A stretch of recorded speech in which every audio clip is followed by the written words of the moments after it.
কত মহাররম এলো গেল, চলে বহুকাল, ভুলিনি গো আজও সেই শহীদের লহুলাল। কারবালা শুধু আলোচনার বিষয় নয়, কারবালা শুধু চোখের পানি ফেলানোর বিষয় নয়, কারবালা হলো ঈমানের মানদণ্ড। কারবালার পক্ষে যে থাকবে সে মুমিন হবে, কারবালার বিপক্ষে যে থাকবে সে মুনাফিক হবে, কাফের হবে, ফাসেক হবে, বেঈমান হবে। কারবালাকে যে বুকে ধারণ করবে সে হোসাইনি মুসলমান হবে, কারবালাকে যে বুকে ধারণ করবে না সে ইয়াজিদি মুসলমান হবে। ইয়াজিদ ইবনে মুআবিয়া লানাতুল্লাহি আলাইহি, তিনি মাত্র ৩ বছর ৬ মাস ক্ষমতায় ছিলেন। আজকে ইয়াজিদ প্রীতি সমাজের মধ্যে বেড়ে গেছে। ইয়াজিদকে লানত দেওয়া যাবে না, ইয়াজিদের সমালোচনা করা যাবে না, হোসাইন রাদিয়াল্লাহু তাআলা আনহুর হত্যায় ইয়াজিদের হাত নাই, এমন কিছু কথাও সমাজের মধ্যে শোনা যাচ্ছে। সমাজের মধ্যে এই কথাগুলো বেরিয়ে যাচ্ছে। আসলেই কি ইয়াজিদ নির্দোষ? ইয়াজিদ মাত্র ৩ বছর ৬ মাস ক্ষমতায় থেকে পৃথিবীর ইতিহাসে জঘন্য জঘন্য কিছু ঘটনা ঘটিয়েছিল। তার প্রথম নাম্বার ঘটনা হলো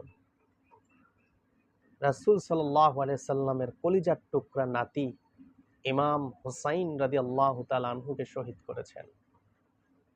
তিনি শহীদ করেছেন হযরতে মাওলা আলী রাদিয়াল্লাহু তাআলা আনহুর কলিজার টুকরা সন্তানকে।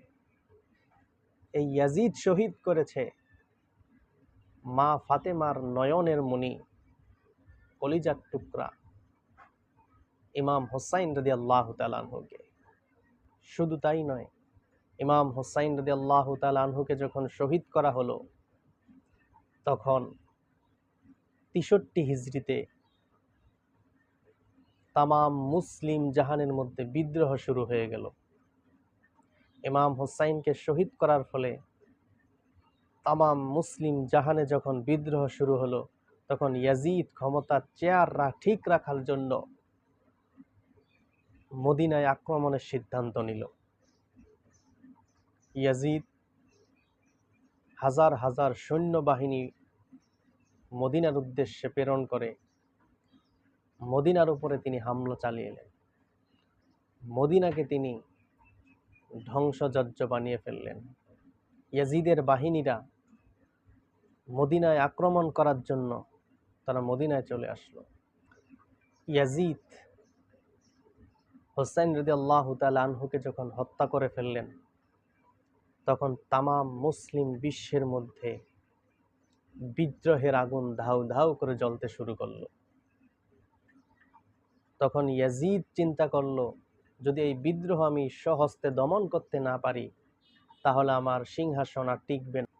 তখন মদিনাতুল মুনাওয়ারায় আক্রমণের সিদ্ধান্ত নিলেন। মদিনা মুনাওয়ারায় বিশিষ্ট সাহাবায়ে কেরাম ছিলেন। তারা ইয়াজিদের বিরুদ্ধে যখন দাঁড়িয়ে গেল, তখন ইয়াজিদ মদিনায় আক্রমণের সিদ্ধান্ত নিলেন। নাউযুবিল্লাহি মিন যালিক। আল্লাহর হাবিব সাল্লাল্লাহু আলাইহি ওয়াসাল্লাম বলেছেন, আমার মদিনাকে যারা ভীত সন্তোষ করবে, ভয় ভীতি দেখাবে, ভয়ানক অবস্থা তৈরি করবে, আল্লাহ তাআলা তাদেরকে লবণ যেমনিভাবে পানির সাথে মিশে যায়, তদ্রূপ তাদেরকে জমিন থেকে মিশিয়ে দিবে। ইয়াজিদ বাহিনী যখন মদিনাতুল মুনাওয়ারায় চলে আসলেন, সেখানে তারা যুদ্ধ বিদ্রোহ শুরু করে দিলেন। সেখানে বিশিষ্ট বড় বড় সাহাবায়ে কেরাম ছিলেন, তাদের সাথে যুদ্ধ বেঁধে গেল। সেই যুদ্ধে সাহাবায়ে কেরাম, সাধারণ মুসলিমেরা কোনোভাবেই পেরে উঠতেছিল না। ইয়াজিদের শক্তিশালী সৈন্যবাহিনীরা মদিনাতুল মুনাওয়ারাকে ৩ দিনের জন্য হালাল করে দিলেন। অর্থাৎ বাহিনীরা যেমনিভাবে লুণ্ঠন, ধর্ষণ, ডাকাতি, ছিনতাই, সাহাবীদেরকে হত্যা করে কচুকাটা করে ফেলা, সেই যুদ্ধে বিশিষ্ট কুরাইশ বংশের এবং আনসারী সাহাবীদের মধ্য থেকে ৩৬০ জন সাহাবীকে ইয়াজিদের বাহিনী স্বহস্তে হত্যা করে ফেলে। নাউযুবিল্লাহি মিন যালিক। এমনকি হাজার হাজার সাধারণ মুসলিম জনতাকে তারা হত্যা করে ফেলে, শহীদ করে ফেলে। নাউযুবিল্লাহি মিন যালিক। আল বেদায়া ওয়ান নেহায়ার বর্ণনায় পাওয়া যায়, ইয়াজিদের সৈন্যদের হাতে মুসলিম নারীরা ধর্ষিতা হতে থাকে। হাজার হাজার মুসলিম নারীকে ইয়াজিদের সৈন্যরা ধর্ষণ করে। এমনকি রাসূল আকরাম সাল্লাল্লাহু আলাইহি ওয়াসাল্লামের যে মসজিদ, সেই মসজিদের মধ্যে ইয়াজিদের বাহিনীরা উট বেঁধে রেখেছিল, উটের গোয়াল ঘর বানিয়েছে। নাউজুবিল্লাহি মিন জালিক। যে ইয়াজিদ এই কারবারগুলো করে, সেই ইয়াজিদকে কিভাবে এই মুসলিম উম্মার বদদোয়া থেকে বিরত রাখার জন্য আপনারা উঠে পড়ে লেগেছেন। ইয়াজিদ এমন নির্মম ইতিহাস তৈরি করে গেছে, জঘন্য ইতিহাস তৈরি করে গেছে, যার হৃদয়ে বিন্দু পরিমাণ অনুপরিমাণ ঈমান আছে, তিনি কখনো ইয়াজিদের পক্ষ অবলম্বন করতে পারবে না।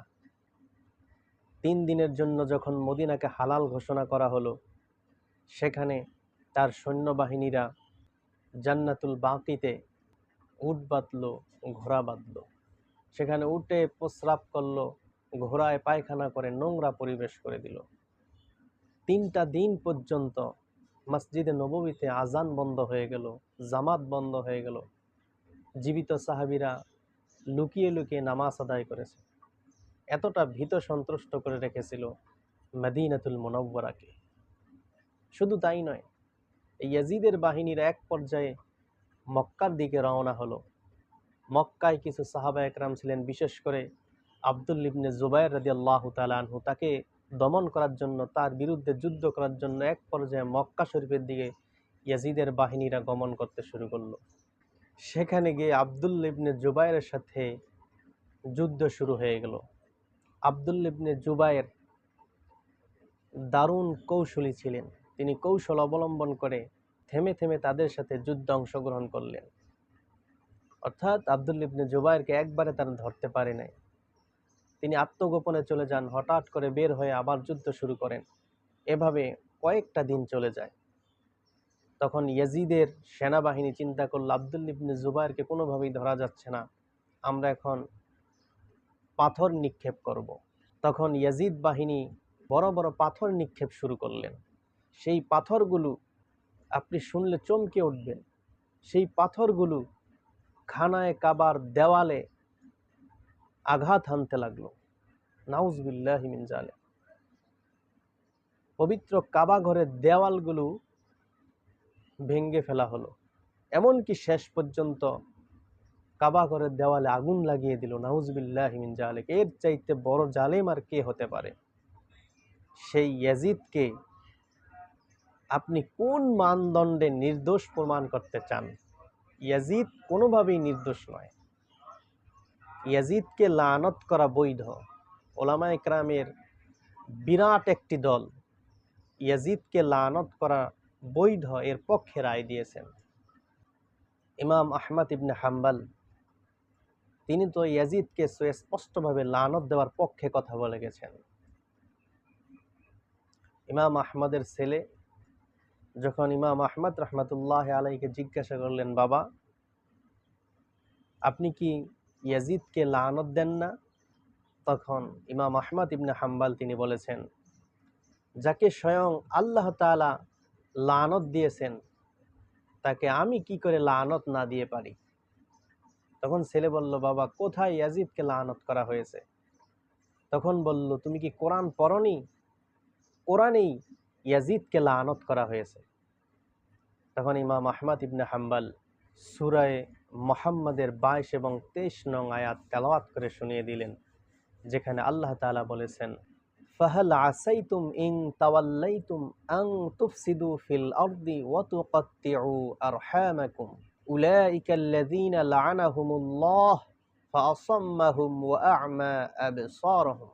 আল্লাহ তাআলা বলেন, পৃথিবীতে যারা ফাসাদ সৃষ্টি করবে এবং আত্মীয়তার বন্ধন ছিন্ন করবে, এরাই তো সেই সকল লোক যাদের প্রতি আল্লাহ তাআলা লানত করেছেন। তো ইয়াজিদ ক্ষমতা পাওয়ার পরে জমিনের মধ্যে যেই ফাসাদ সৃষ্টি করেছে, মক্কাতুল মুকাররমার মধ্যে হামলা চালিয়েছে, মদিনাতুল মুনাওয়ারার মধ্যে হামলা চালিয়েছে, হুসাইন রাদিয়াল্লাহু তাআলা আনহুকে শহীদ করেছে, এটা কি ফাসাদ নয়? এটা কি এই আয়াতের হুকুমের মধ্যে পড়ে না?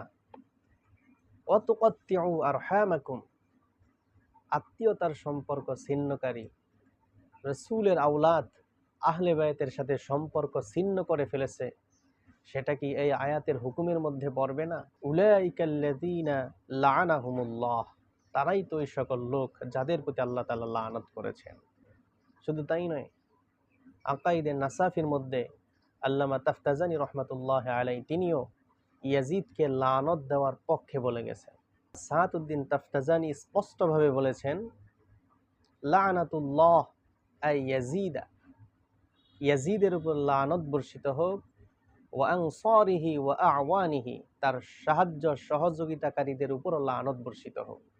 শুধু তাই নয়, ইমাম জালালউদ্দিন সৈয়দী তারিখুল খুলাফার মধ্যে স্পষ্টভাবে বলেছেন, লানাল্লাহা কাতালাহু ওয়া ইবনে জিয়াদা মাআহু ওয়া ইয়াজিদ আইদান, অর্থাৎ আল্লাহ তাআলা লানত বর্ষণ করুক ইবনে জিয়াদের প্রতি, যে তাকে হত্যা করেছে, এবং ইয়াজিদের প্রতি লানত বর্ষিত হোক। সুতরাং আমরা ইয়াজিদি মুসলমান হব না, আমরা হুসাইনি মুসলমান হব। আমাদের হৃদয়ে ধারণ করব আমরা কারবালাকে। কারবালা নিয়ে কারো সাথে আমরা কম্প্রোমাইজ করব না ইনশাআল্লাহ। কারবালা হলো আমাদের ইমানের মানদণ্ড। কারবালার চেতনায় উজ্জীবিত হয়ে আমরা বাতিলদেরকে মোকাবেলা করতে চাই।